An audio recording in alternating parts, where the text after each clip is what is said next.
할렐루야. 네, 너무 아름다우신 분들이 함께 예배하고 계세요. 오늘 읽어주신 본문의 말씀을 가지고 히브리서 4장 14절부터 16절의 말씀을 통해 믿음의 길 잘 가고 있습니까? 라는 주제의 말씀으로 한 시간 은혜 받으려고 합니다. 주중에 저희 교회가 개척할 당시부터 귀하게 믿음의 동역을 시작하셨던 92세 되신 김영자 권사님께서 주님의 품 안에서 천국 가셨거든요. 천국 환송 예배를 드리면서 마지막 순서가 하관 예배인데요, 따님 중에 한 분이 저에게 찾아와서 질문을 해요. 목사님, 어머니가 보시고 계셨던 성경책은 어떻게 할까요? 어머니 입관 예배할 때 관에다가 넣어드릴까요? 저도 순간 평상시 보시던 권사님의 손때 묻은 성경을 관 속에 넣어드리는 것도 의미가 있겠다고 생각이 됐습니다만, 아니요, 권사님, 그 성경책은 믿음의 갑오로 자녀들 중에서 받을 사람에게 물려주었으면 좋겠습니다. 그랬더니 따님 중에 한 분이 제가 그렇게 할게요. 평생 주님 앞에 천국 가실 때까지 가슴에 품고 92세 되는 동안 하나님의 말씀을 묵상했던 그 성경책은 어머니 권사님은 천국에 가셨지만 자녀들에게 믿음의 유산으로 유전되었습니다.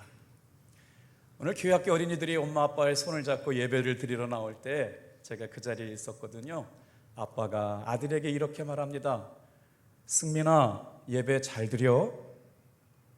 할렐루야. 되게 감동받아서 한 얘기인데 분위기가 왜 이래요? 저는 진짜 감동을 받았어요. 어린 시절 아빠와 함께 예배를 드리러 와서 교회 학교로 내려가는 아빠가 아들아, 예배 잘 드려라. 오늘 여러분의 자녀들은 예배를 잘 드리고 계시는가요? 믿음의 길 잘 가고 있는지 돌아볼 수 있는 한 날 되기를 축복합니다. 우리 성도들의 인생의 목적지는 천국이지요. 천국에 도달할 때까지 믿음의 길에서 벗어나지 말아야 합니다. 그러려면 우리가 지켜야 할 삶의 우선순위는 뭘까요? 나는 지금 어디에 있는가? 어디로 향하고 가고 있는가? 무엇을 하고 있는가? 자기 자신의 믿음을 점검해 보아야 믿음의 길에서 탈락하지 않습니다. 오늘 여러분, 정말 믿음의 길을 잘 가려고 한다면 우리는 지금 무엇을 해야 할까요? 히브리서 4장 말씀으로 들어가 보도록 하겠습니다. 14절 말씀 천천히 한번 읽어볼게요. 시작. 그러므로 우리에게 큰 대제사장이 계시니 승천하시니 곧 하나님의 아들 예수시라. 우리가 믿는 도리를 굳게 잡을지어다. 밑줄 치고 읽어야 할 단어가 큰 대제사장입니다. 하나님의 아들이신 예수 그리스도가 내 안에 있다. 오늘 여러분의 마음속에는 예수님이 계신가요? 믿음의 도리를 굳게 잡고 있으신가요? 우리가 믿는 도리를 굳게 잡을지어다. 자, 사진 좀 몇 장 보여드릴게요. 이 본문의 신앙의 고백은 그냥 그렇게 편하게 고백되어진 것이 아닙니다. 자, 클라우디우스라고 하는 황제거든요. 그 다음에 저 클라우디우스라고 하는 황제가 지금 이 성경 히브리서를 쓰고 있을 때 AD 41년부터 51년 동안 기독교인들을 박해하는 황제로 등장하는 사람입니다. 그 다음에 등장하는 5대 황제가 바로 누구냐? 그 유명한 네로 황제입니다. 그 다음에 도미티아누스라고 하는 황제가 등장하게 되는데 성경이 쓰여졌던 81년도에서 96년까지 로마를 다스렸던 황제였습니다. 그리고 아우렐리우스라고 하는 황제가 지금 이스라엘 백성들을 몇 년 동안 괴롭히고 있느냐? 예수님이 오시고 나서 기독교가 공인될 때까지 313년이 되기까지 그리스도인들을 잡고 때리고 죽이고 고문하고 박해하는 일들에 앞장섰던 로마 황제들이 지금 보여지고 있습니다. 그리고 디오클레티아누스라고 하는 황제가 301년에서 311년까지 기독교가 공인될 때까지 예수 믿는 사람들을 괴롭히고 박해하고 잡아 죽이는 일에 앞장섰던 사람들이었거든요. 그런 상황 가운데 히브리서가 기록되고 있어요. 자, 이때 그리스도인들을 가장 감옥하게, 가장 박해를 심하게 했던 로마 황제가 등장하는데 사도행전 18장 2절 말씀에 그의 이름이 나옵니다. 클라우디우스. 유대인들을 로마에서 쫓아내기 시작하면서 그리스도인들의 박해가 시작되었습니다. 박해의 이유는 예수가 주님이시다라고 얘기했기 때문에, 황제가 주인이어야하는데, 황제가 주인이고 왕이어야 되는데 황제가 주인이 아니라 예수가 My Lord, 주님이십니다, 내 하나님이십니다 라고 고백하는 기독교인들을 가만 놓아둘 수 없었기 때문에 그들을 괴롭히고 로마에서부터 쫓아내는 일들을 시작하게 된 이야기가 사도행전 18장 2절 말씀에 기록되어 있어요. 그 황제 이름이 등장하는데 한번 읽어볼게요. 시작. 아굴라라 하는 본도에서 난 유대인 한 사람을 만나니 글라우디오가 모든 유대인들을 명하여 로마에서 떠나라 한 고로 그가 한 그 아내 브리스길라와 함께 이탈리아로부터 새로 온지라 바울이 그들에게 감해. 더 이상 이제 로마에서 신앙을 가지고는 살아남을 수가 없습니다. 박해를 견딜 수가 없습니다. 믿음을 지킬 수 없었습니다. 그래서 그것이 무서운 사람들이 사방팔방으로 흩어지기 시작했죠. 그 황제 이름이 글라우디오라고 기록하고 있어요. 그 탄압은 레오 황제부터 시작해서 네로 황제부터 시작해서 디오 클레티아누스까지 이어졌습니다. 장장 300년입니다. 3일도 견디기 어렵잖아요. 그런데 예수 믿는 사람들을 향하여 박해하고 핍박하고 공격하는 일이 장장 300년 동안 이어져 오고 있는 거예요. 결국 콘스탄티누스라고 하는 황제가 313년 로마의 국교를 기독교로 공인하기 전까지 예수를 주님이라고, 예수님이 부활하셨다고 고백했던 기독교 신앙인들은 그 믿음 때문에 처참한 대가를 치러야 했습니다. 그런데 말입니다, 그런 삶의 고난 앞에서, 신앙의 위기 앞에서 그들은 어떤 것들이 그들에게 있었기에 예수를 부인하지 않고 살 수 있었을까요? 처참한 죽음을 당하는 광경을 목격해야 했습니다. 예수 믿는 것 때문에 어려운 일들을 당했어야 돼요. 그런 극심한 탄압 속에서도 흔들리지 않는 무언가 그들에게 있었기에 그들은 넉넉히 이길 수 있었을까요? 히브리서는 오늘 이렇게 설명하고 있습니다. 14절, 15절 우리 본문 속으로 들어가 볼게요. 시작.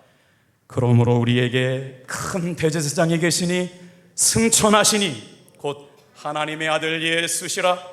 우리가 믿는 도리를 굳게 잡을지어다. 우리에게 있는 대제사장은 우리의 연약함을 동정하지 못하실 리가 아니요 모든 일에 우리와 똑같이 시험을 받으신 이로되 죄는 없으시니라. 그들에게 무언가가 있었대요. 흔들리지 않는 무언가가 있었대요. 박해와 고난을 이길 수 있는 무언가가 있었대요. 눈물 나지만, 고통스럽지만, 아프지만, 힘겹지만, 시련이지만 그 삶을 뚫고 나아갈 수 있는, 핍박에도 굴복하지 않는 무언가가 있었답니다. 여러분에겐 그분이 계신가요?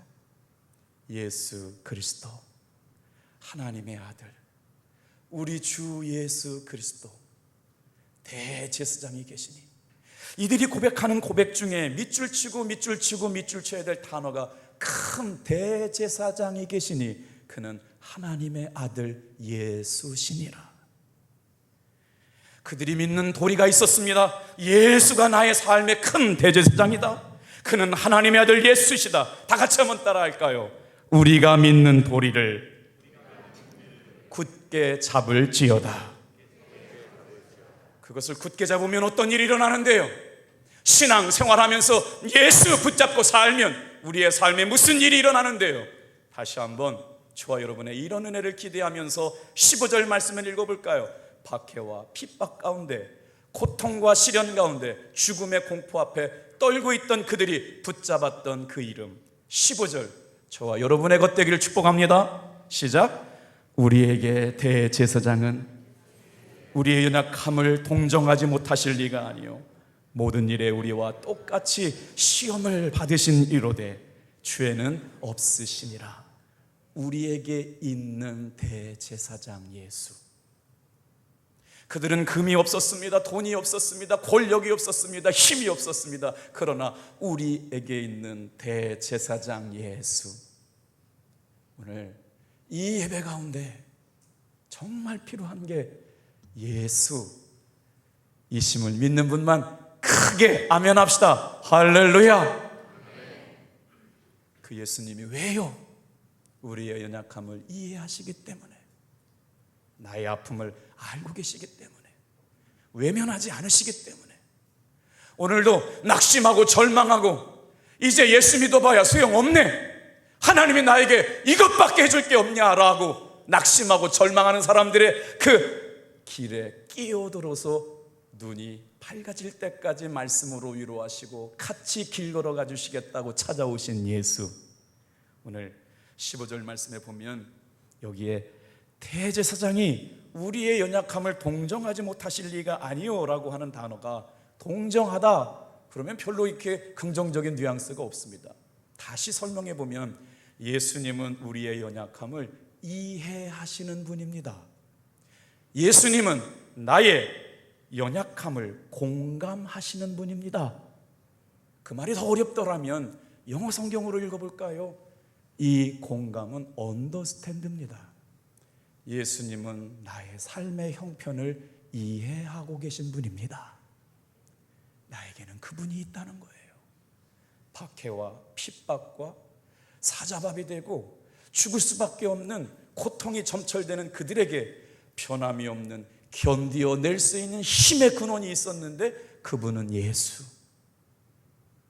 우리에게 대제사장이 있으니 이렇게 그분께서 공감하고 계시고 이렇게 이해하고 계시기 때문에 정신적으로, 육체적으로, 영적으로 너무나도 연약하지만 때로는 삶의 연약함 때문에 무너지기도 하고 절망하기도 하고 넘어지기도 하고 시험에 들기도 하지만 예수께서는 나를 이해해 주시기 위하여, 내 연약함을 감당하시기 위하여 나와 동일한 육체를 가지시고 이 땅에 육신의 몸을 입고 오셨다. 히브리서가 기록되고 있는 이때 그리스도인들은 박해를 견디지 못해 지하로 숨어야 했습니다. 믿음을 지키고 예배를 지키기 위해 그들은 숨지 않고서는 도저히 견딜 수가 없었어요. 그래서 기독교가 공인될 때까지 그들은 지하에서 4만 명이 넘는 사람들이 모여서 예배하고 기도하고, 익뚝수가 그때 그려진 거예요. 예수 믿는 사람들은 이 길을 따라가십시오. 여러분, 물고기 표시가 그냥 나온 게 아니에요. 예수 믿는 사람들이 따라가야 할 신앙의 표지였습니다. 주님 바라보고 길 잃지 않는 여러분 되길 축복합니다. 그때 이들은 사방팔방으로 숨어들고 순교를 당하고 종교를 배신하고 도망치지 않으면 생명을 연장할 수 없기 때문에 어쩔 수 없이 숨어들기도 하고 도망가기도 하고, 믿음이 약한 사람들은 믿음을 배신하기도 했습니다. 이럴 때 히브리서가 기록되고 있습니다. 이런 환경으로 히브리서를 읽어야만 히브리서가 전하는 복음의 메시지가 읽혀집니다. 히브리서는 편지라기보다는 설교입니다. 맨 마지막 인사말 빼고는 히브리서 전체는 다 설교이지요. 놀랍게도 히브리서는 신약 성경 안에 있는 구약 성경이라는 평가를 받고 있습니다. 왜냐하면 구약의 복음의 말씀을 신약의 언어로 풀어냈기 때문에 그렇거든요. 그런데 오늘 말씀에 보면 듣는 사람이 나오고 설교하는 사람이 나옵니다. 듣는 사람이 누구냐? 너희여 라고 말씀하고 있어요. 그리고 전하고 설교하고 권면하는 사람은 누구냐? 우리여 라고 말씀하고 있어요. 자, 설교하는 우리는 누구고 듣고 있는 너희는 히브리서 안에 누구를 말하는 걸까요? 오늘 본문 말씀 4장 14절부터 16절까지 말씀을 읽어가면서 우리라고 하는 단어가 몇 번 나오는지 동글명이 한번 쳐볼까요? 같이 읽겠습니다. 시작. 그러므로 우리에게 큰 대제사장이 계시니 승천하시니 곧 하나님의 아들 예수시라. 우리가 믿는 도리를 굳게 잡을지어다. 우리에게 있는 대제사장은 우리의 연약함을 동정하지 못하실 리가 아니요 모든 일에 우리와 똑같이 시험을 받으신 이로되 죄는 없으시니라. 그러므로 우리는 긍휼하심을 받고 때를 따라 돕는 은혜를 얻기 위하여 은혜의 보좌 앞에 담대히 나아갈 것이니라. 오늘 이 말씀을 가지고 세 가지를 묵상해 볼 거거든요. 찾으셨어요? 우리라고 하는 단어가 본문 안에서 몇 번 반복되던가요? 천재시네요. 그 비밀을 발견하셨어요. 오늘 여기서 우리라고 하는 단어가 6번이나 반복되고 있습니다. 그 우리는 누구일까요? 우리가 말하고 있고 전하고 있는 말씀, 설교를 듣고 있는 너희는 누구일까요? 그 해답이 바로 히브리서 10장 32절 나오는데, 복음을 전하고 있고 우리 주 예수 그리스도가 내 안에 있다라고 말하는 우리라고 하는 사람들을 다 같이 한번 따라해 볼까요? 고난의 싸움을 견디어낸 사람들. 신앙은 치열하게 고난의 싸움을 견디어낸 사람들의 몫입니다. 중간에 포기하고 중단하고 후퇴하고 신앙의 길을 저버린 사람에게는 허락되지 않는 말씀입니다. 오늘 이곳에 등장하는 우리라고 하는 사람들은 고난의 싸움을 힘겹게 이겨내고 승리한 사람들이라는 것이죠. 그 말씀을 가지고 너희에게 듣고 있는 이들을 향하여 위로하고 권면합니다. 너희 안에 있는 것을 붙잡아라. 히브리서 10장 32절 같이 읽어볼게요. 우리와 너희가 보이시길 바랍니다. 시작. 전날에 너희가 빛을 받은 후에 고난의 큰 싸움을 견디어낸 것을 생각하라. 일주일 동안 사시면서 예수님 몇 분 생각하셨어요? 믿음반 훈련을 참여한 17분에게 책을 한 권씩 사시라고 그랬어요. 프랭크 로박 선교사님의 동행일기를 소개시켜드렸죠. 프랭크 로박 선교사님이 왜 그렇게 요즘 주목받고 있는 줄 아세요? 10 minutes 영성이래요. 프랭크 로박 선교사님은 10초마다 한 번씩 예수님, 10초마다 한 번씩 주님 물으셨대요. 하루를 살면서도 예수 생각 안 하고, 한 달을 살면서도 예수 생각 안 하고, 1년을 신앙생활에도 예수와 상관없이 살아가는 우리들에게 다시 한번 들려주는 놀랄만한 신앙의 도전 아닌가요?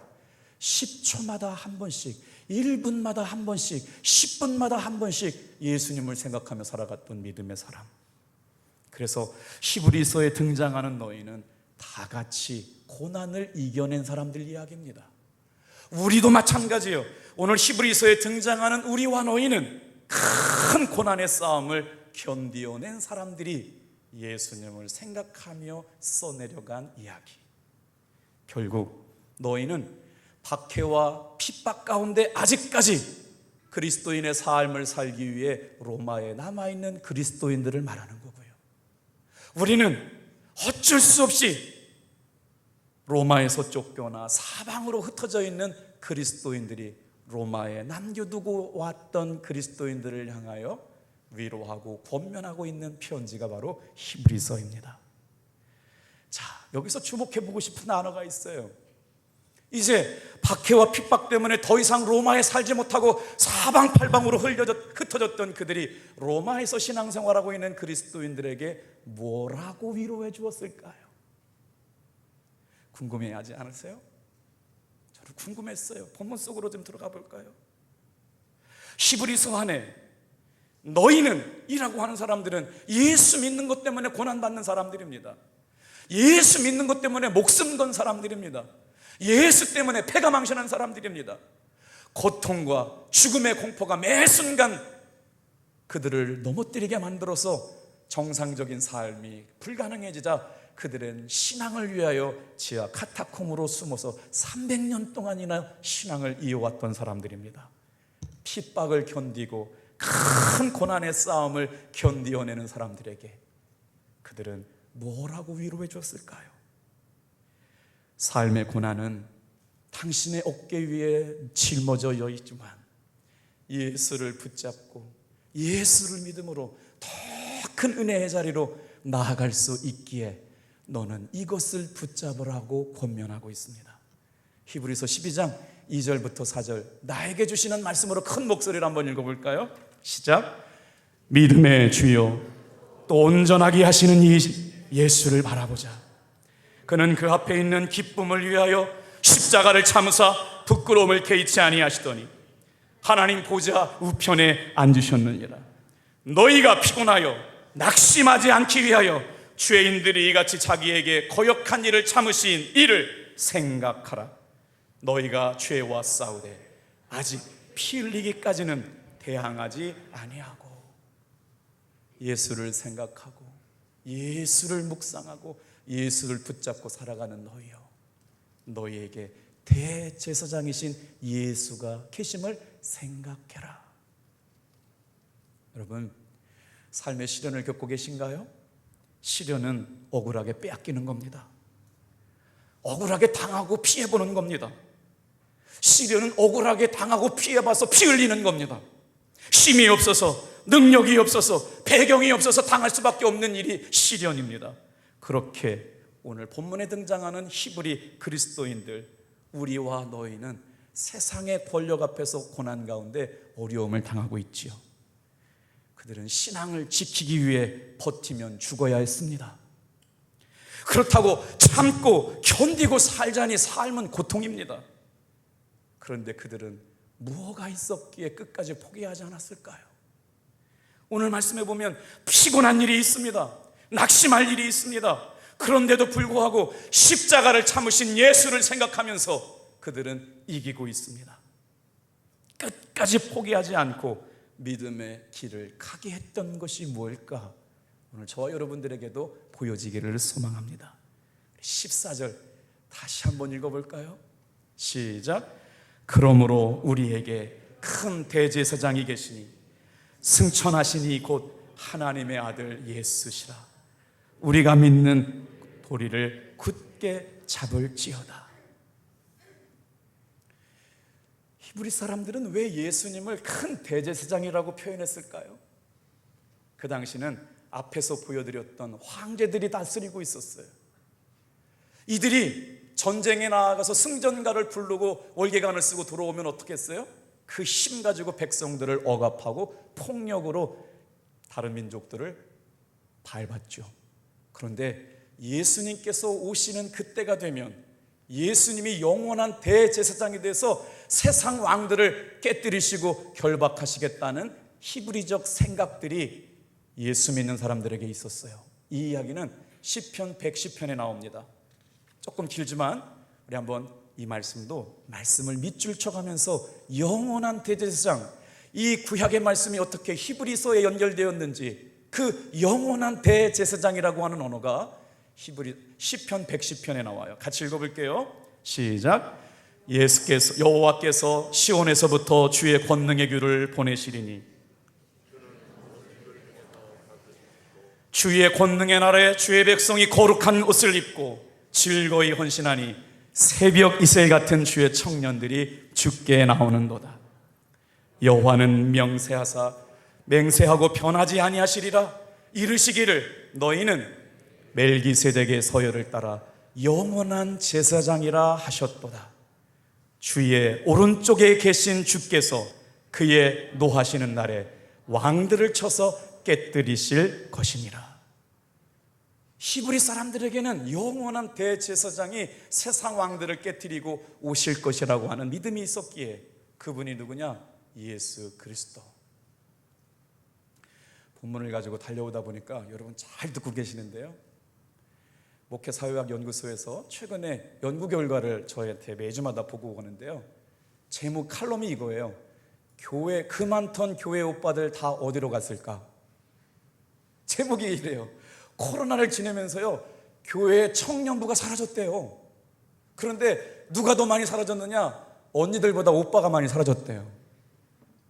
교회 오빠들 다 어디 갔냐고 칼럼 제목이 그래요. 그래서 무슨 얘기인가 재밌어서 읽어봤더니 지금 교회 다니는 청년의 10명 중에 8명이 여자고요, 남자들은 2명밖에 없대요. 야, 그래서 큰일이다. 우리 청년들 일부 예배 때 다들 많이 왔었거든요. 너무 이쁘고 사랑스러워서 우리 교회 오빠들 좀 응원하려고요, 청년부 예배가 끝나서 어제 식당에 갔거든요. 깜짝 놀랐어요. 우리 교회는 식당에 10명이 있었는데 남자가 8명, 여자가 2명이었어요. 그 2명은 또 제 딸이에요. 너무 깜짝 놀랐어요. 야, 교회 안에 지금 코로나 이후에 교회 오빠들이 다 사라졌다는데 우리 교회는 세상을 따라가지 않는 교회다. 할렐루야. 그렇게 칭찬해 줬더니 그 중에 민규하고요, 상현이가 오늘 새벽기도 왔어요. 목사님, 제가 주님의 왼팔이 되겠습니다. 오른팔이 되겠습니다. 할렐루야. 별로 안 좋으신가 봐요. 그리고 나서 예배를 드리고 있는 모습이 얼마나 아름다운지요. 우리 청년들이 콩을 심었대요, 세상에. 그래서 그 콩을 팔아가지고요, 어르신들을 섬기도록 메주콩 만들고요, 된장을 만들어가지고요, 섬기겠다고 지금 농사가 잘 지었대요. 우리 청년회장이 얘기하는 거예요. 목사님, 이 밭을, 우리 집 밭이 지금까지 콩농사가 잘 된 적이 없대요. 할머니가 그래요. 신기하다. 네가 콩농사를 잘 짓는 거 보니까 하나님이 살아계신 건 같다 그랬대. 놀랍지 않아요? 사랑하는 성도 여러분, 오늘 저와 여러분의 오른편에 계신 영원한 대제사장이 우리의 연약함을 모른 척하지 않고 곁에 서서 도우시려고 임하고 계심을 믿습니다. 영원한 대제사장은 세상 왕들을 깨뜨리실 거예요. 멜기세덱은 살렘의 왕입니다.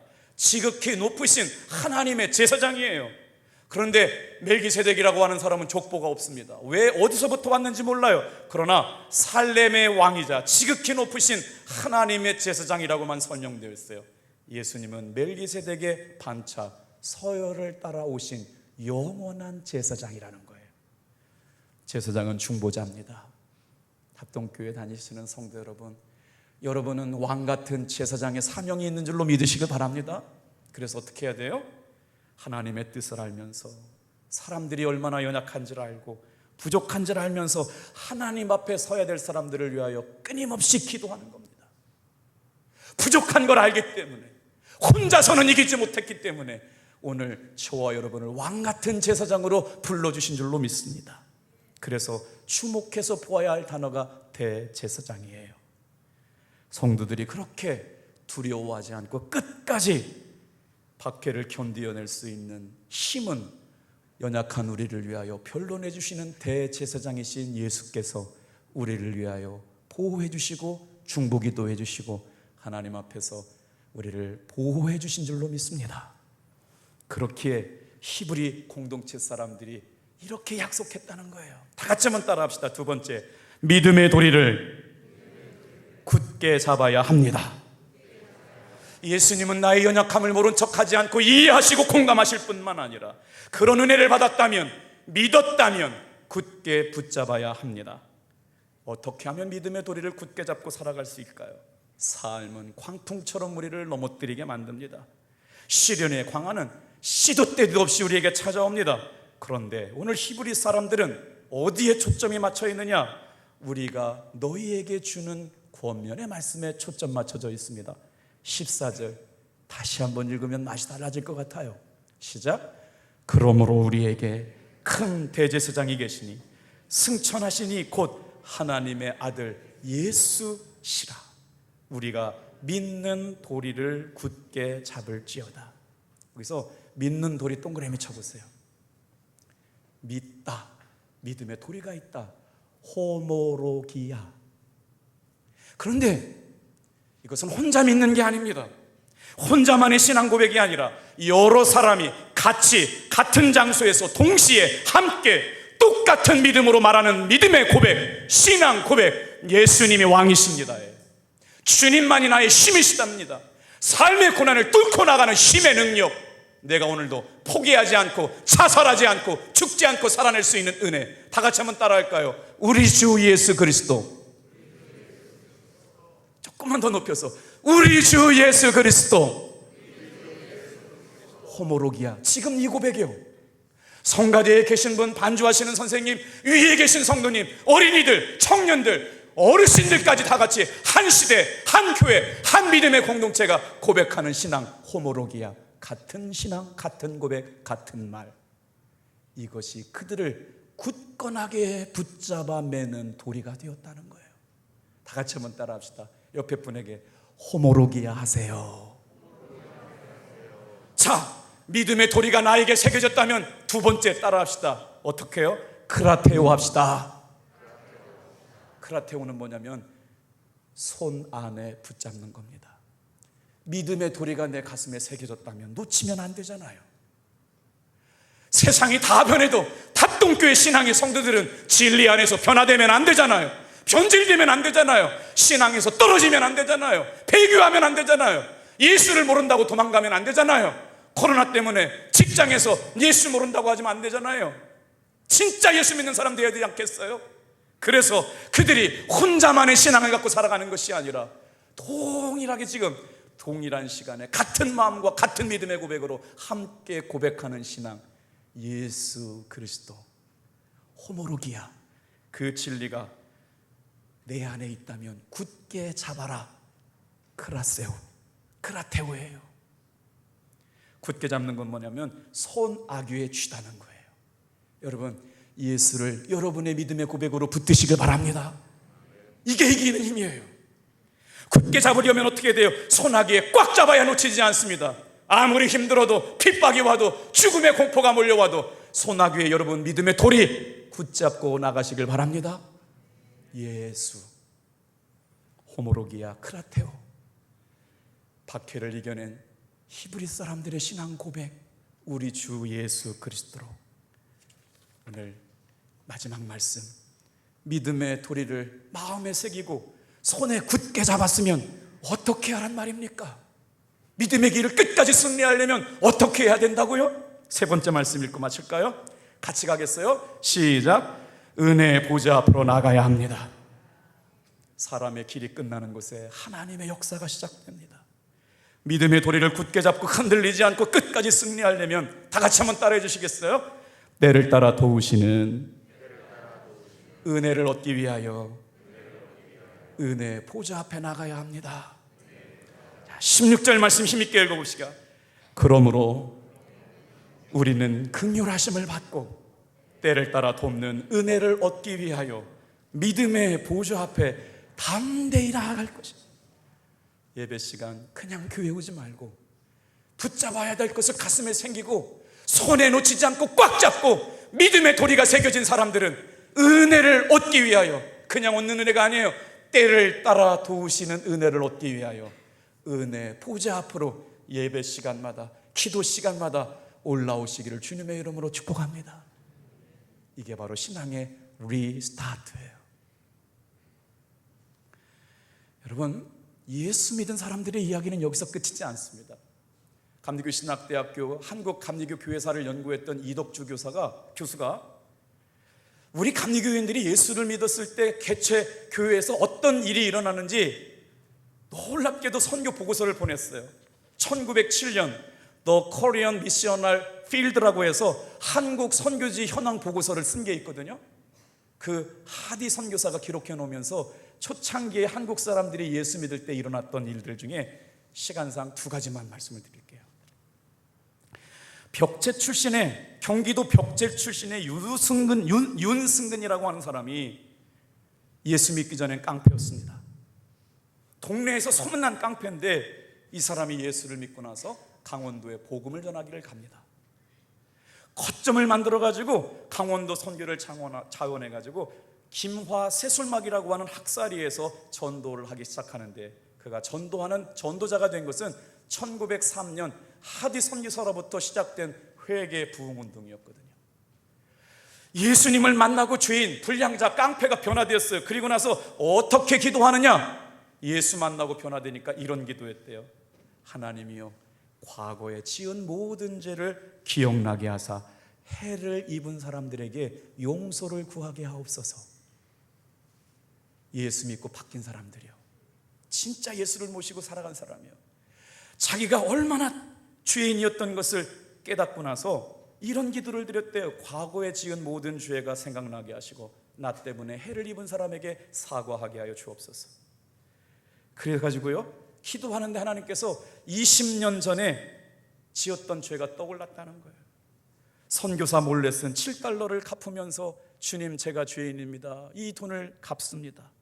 20년 전에 주전소에 근무할 때 정해진 월급보다 많은 돈을 받고서 눈감 땡감 속이고 살았던 그 죄가 드러나서 20년 전에 하나님을 속였던 마음을 회개하면서 그것을 어디에 갖다 줬대요? 세상에 주전소에 갖다 주었대요. 그랬더니 거기에 하디 선교사가 이런 말을 기록해 놨어요. 대저 나라 돈이라면 누구나 거저 먹으러 하거늘 예수 교인은 어찌 된 일인지 20년 전에 정부 잘못으로 잘못 나간 돈마저 갚으려 하는가. 이게 한국 감리교 기독교회사에 예수님을 처음 믿는 한국 개신교 역사의 이야기로 기록되어져 있어요. 여러분, 여러분의 믿음 잘 유지하고 계신가요? 죄라고 여기지 않는 것까지 죄로 여겨졌어요. 예수 믿는 사람이 이렇게 살면 안 되겠지, 평상시 예수 믿지 않았다면 그렇게 생각하지도 않을 것까지 들추어내서 회개하고 하나님 앞에 철저하게 낮아지는 모습. 그래서 그 반납한 돈의 이름이 뭐냐? 양심전이래요. 회개하고 돌려준 돈. 그리스도인들의 아름다운 모습 아닐까요? 자, 한 곳만 더 소개할까요? 무호 선교사에 의해서 부흥운동을 통해 죄를 통해한 교인들이 구체적으로 삶에 열정적인 회개가 일어나는데, 여러분 지금 예배 1시간 드리면서 굉장히 힘들어 하시잖아요. 그런데 우리 초대 기독교인들, 우리 개신교인들이 한국 감리교는 어떻게 예배 드렸느냐? 감리교는 사경회를 드렸어요.